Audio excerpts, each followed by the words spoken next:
हाँ बच्चों, नेक्स्ट में आते हैं। नेक्स्ट क्वेश्चन देखो, नेक्स्ट इज 77 बफर सॉल्यूशन का क्वेश्चन है, डायरेक्ट फॉर्मूला बेस। देखो काय का बफर है, एसिडिक बफर है। एसिडिक बफर में 0.01 मोलर CH3COH, राइट, और साथ में 0.1 मोलर CH3COONA, ये सॉल्ट है। तो फिर what is the direct formula of buffer? pH equal to pKa plus log salt upon acid. Acidic buffer का है ये pH का फॉर्मूला डायरेक्ट। pKa दे रखा है उसने 4.57 प्लस लॉग सॉल्ट को यहाँ डाले 0.1 और एसिड की कंसंट्रेशन नीचे 0.01। तो answer will be 4.57 plus log 10। log 10 is 1, answer will be 5.57।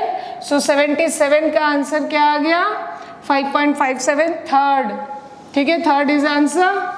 Next question पे चलते हैं, that is which among the following is incorrect. Inorganic का क्वेश्चन है, इनमें से कौन सा ऑप्शन गलत है? ठीक, मैं सीधे आंसर पर आती हूँ। O2 प्लस, राइट, मैं आपको याद दिला दूं, O2 मॉलिक्यूल के पास 2 अनपेयर इलेक्ट्रॉन होते हैं। Unpaired electron in anti bonding molecular orbital pi star 2px and pi star 2py। मैं पूरा कॉन्फ़िगरेशन नहीं लिख रही हूँ, आप रिवाइज करना, आपको दिखेगा उसके कॉन्फ़िगरेशन में एक एक इलेक्ट्रॉन, एक इसमें होता है और एक इसमें होता है, 2 एंटी बॉन्डिंग में होते हैं। और जब आप कहते हो O2 प्लस, तो इसका मतलब है इट हैज 1 अनपेयर इलेक्ट्रॉन। ठीक है, in antibonding in ABMO, AB pi MO pi orbital. Clear हो गया? और इसने कहा है डायमैग्नेटिक, तो ये तो पैरामैग्नेटिक निकला। तो आंसर जो इनकरेक्ट है 78 का, वो सीधे सेकंड है। ठीक है, बाकी ऑप्शन आप चेक कर लेना, लेकिन डायरेक्टली इनकरेक्ट सेकंड दिख रहा है। अब आते हैं 79 पर।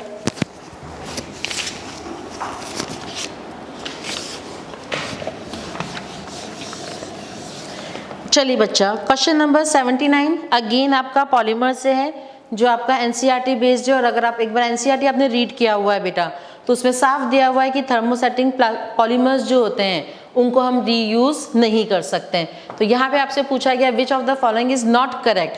तो बेटा नॉट करेक्ट में आपका ऑप्शन हो जाएगा बी, जिसमें दिया हुआ है कि थर्मोसेटिंग पॉलीमर्स आर रीयूजेबल, जबकि थर्मोसेटिंग प्लास्टिक को रीयूज नहीं किया जा सकता है। नाउ तो option is 2। Now next question, question number 80। Now ये क्वेश्चन अगर देखा जाए, क्वेश्चन नंबर 80।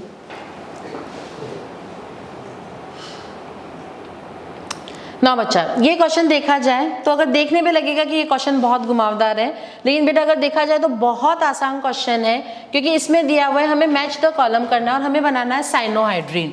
और बेटा आई थिंक सो इतना तो सब लोग जानते हैं कि साइनोहाइड्रीन का मतलब एक कार्बन पर OH एंड CN, देन इस कंपाउंड को हम क्या नाम देंगे? साइनोहाइड्रीन। तो बेटा चूंकि CN चाहिए बेटा, तो ऑब्वियसली ये किससे बनेगा? HCN। और अगर आप थोड़ा सा ऑप्शन में ध्यान देंगे तो A का 4 ऑप्शन सिर्फ एक बनता है, दैट इज ऑप्शन 2। तो बाकी ऑप्शंस आपको मैच करने की भी जरूरत नहीं थी। अगर आप सिर्फ साइनोहाइड्रीन पे HCN क्लिक कर जाता तो आपका आंसर ये सही हो जाता। बट स्टिल अगर हम पूरी की बात करें तो अगर हमें साइनोहाइड्रीन बनाना है तो उसके लिए हमें एल्डिहाइड या कीटोन का रिएक्शन किसके साथ कराना होगा?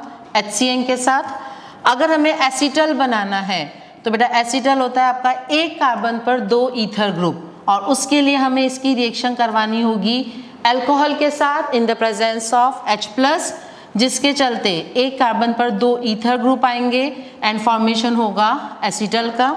नाउ नेक्स्ट बनाना है शिफ्ट बेस। अगेन बहुत आसान, reaction of 1 degree amine with aldehyde and ketone, इससे आपका किसका फॉर्मेशन होगा? Shift base. And last one is your oxime which will obtain on reaction with aldehyde and ketone and hydroxyl amine. तो बेटा आपका final product क्या बन गया? ऑक्साइम। बट इस रिएक्शन को क्लिक करने का सबसे आसान तरीका था साइनोहाइड्रीन का HCN के साथ मैच, जो एक आपका सिंगल ऑप्शन बन रहा था, option 2। Next question, question number 81। अगर हम 81 की बात करें बच्चा, तो अगेन बिल्कुल एनसीईआरटी अगर आप लोगों ने पढ़ा हो तो उसमें एल्डिहाइड और कीटोन चैप्टर में क्लियर दिया हुआ है बेटा कि एल्डिहाइड और कीटोन का जो बॉइलिंग पॉइंट होता है वो कॉरस्पॉन्डिंग हाइड्रोकार्बन से ज़्यादा होता है due to presence of intermolecular forces, that is your dipole dipole interaction, और अल्कोहल से कम होता है ड्यू टू एल्डिहाइड और कीटोन में कोई भी हाइड्रोजन बॉन्डिंग नहीं है। तो ये बिल्कुल एनसीईआरटी से एज सच आपकी लैंग्वेज आई है, बिल्कुल आपका कोई इसमें प्लस माइनस नहीं है। तो दोनों स्टेटमेंट आपके यहाँ पर क्या होंगे, करेक्ट। नाउ नेक्स्ट क्वेश्चन 82, केसी मैम।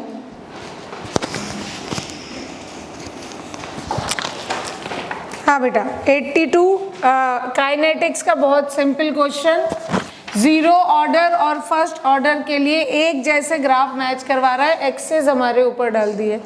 ग्राफ कैसा दे रहा है देखो बेटा, y वर्सेस x और खींच दिया है पैरेलल टू x एक्सेस।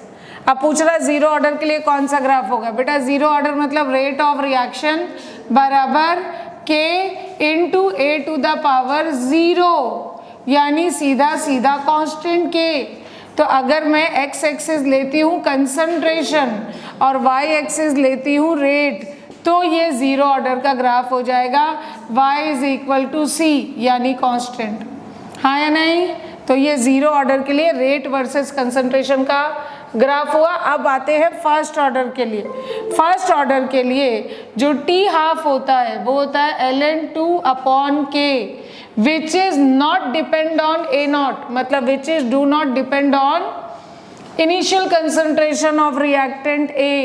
और वो ग्राफ कह रहा है किसके किसके बीच में, T हाफ और A के बीच में। तो बेटा हाफ लाइफ कंसंट्रेशन से कंप्लीटली इंडिपेंडेंट होती फॉर फर्स्ट ऑर्डर। फिर से यही ग्राफ लेकिन किसके लिए, फर्स्ट ऑर्डर के लिए, राइट। तो आंसर विल बी 82 का फर्स्ट। क्लियर। अब आ जाते हैं हम 83 which is of organic.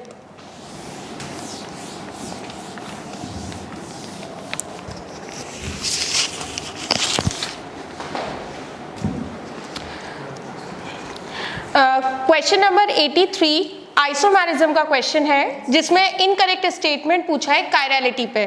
Chirality is basically property in which a molecule forms non superimposable mirror image. तो फर्स्ट ऑप्शन है enantiomers are superimposable mirror images on each other. तो first statement is incorrect, क्योंकि enantiomers में दोनों mirror images आपकी non superimposable होंगी। जैसे आपका CH3OH HF ये कायरल सेंटर है, अगर इसकी मिरर इमेज अगर हम बनाएंगे तो इसकी मिरर इमेज बनेगी OH F CH3 और H। तो ये दोनों जो अगर हम मिरर इमेज देखें इस मॉलिक्यूल फर्स्ट की, तो इसकी मिरर इमेज ये दोनों non superimposable mirror images है। और ऑप्शन दिया हुआ है कि इनएंशियोमर्स की सुपर इम्पोजिबल मिरर इमेज बनती है। सेकेंड ऑप्शन है racemic mixture zero optical rotation दिखाते हैं।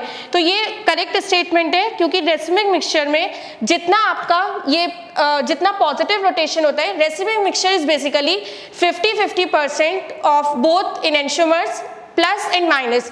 तो अगर इसका 50% पॉजिटिव रोटेशन होगा तो इसका 50% नेगेटिव रोटेशन होगा, जिसकी वजह से इसका टोटल ऑप्टिकल रोटेशन 0 हो जाएगा। Second statement is correct. Third option है SN1 yields 1:1 mixture of both enantiomers, क्योंकि SN1 में आपका कार्बोकटायन इंटरमीडिएट बनता है जो प्लेनर होता है। Carbocation intermediate is planar. तो आपका जो p ऑर्बिटल होता है, तो जो आपका अटैकिंग रिएजेंट होगा वो ऊपर से भी अटैक कर सकता है और नीचे से भी अटैक कर सकता है, जिसकी वजह से आपका जो प्रोडक्ट बनेगा इक्वल प्रोपोर्शन में, दोनों तरफ इक्वल प्रोपोर्शन रहता है 50-50%। तो आपका थर्ड स्टेटमेंट इज करेक्ट, इनएंशियोमर्स बनेंगे। फोर्थ स्टेटमेंट है SN2 the product obtained by SN2 reaction of haloalkane having chirality on the reactive side shows inversion of configuration। तो SN2 रिएक्शन में आपका पीछे से अटैक होता है, जो आपका इंटरमीडिएट